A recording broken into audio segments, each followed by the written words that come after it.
রাস্তার তিন মুখের মাঝে একটা কুয়ো ছিল। সেই কুয়োটা ছিল জাদুর কুয়ো ছিল। সে কুয়োটা জাদুর কুয়ো ছিল।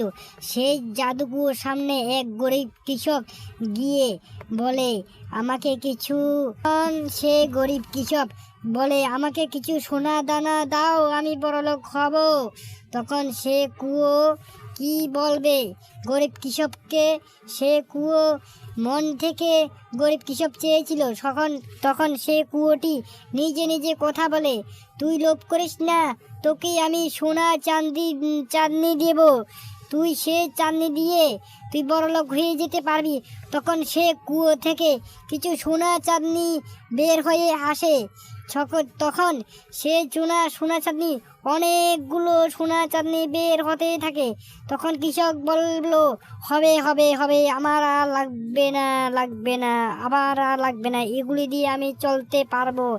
তখন সে কৃষক সে বলে, তোমাকে অনেক অনেক ধন্যবাদ।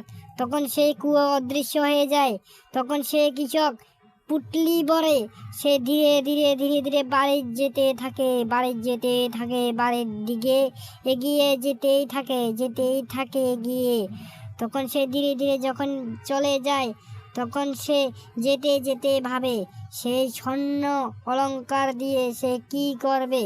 তখন ভাবতে বাড়ি চলে যায় ধীরে ধীরে।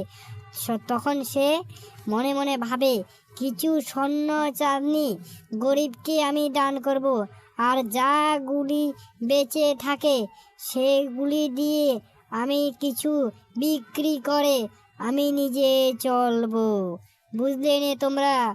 তখন সে কিছু স্বর্ণ অলংকার গরিব কিছু মানুষদের দান করে সে যতটুকু বাঁচে সে ততটুকু দিয়ে সে ধীরে ধীরে চলবে। সে এত লোভ করে না। এই জন্য বলি, বেশি লোভ ভালো নয়। আর যেখানে সে কুয়ো ছিল, সে কুয়ো কিন্তু ধীরে ধীরে অদৃশ্য হয়ে যায়। সে গরিব কৃষক তখন বাড়ি চলে যায়। এটাই ছিল আজকের গল্প।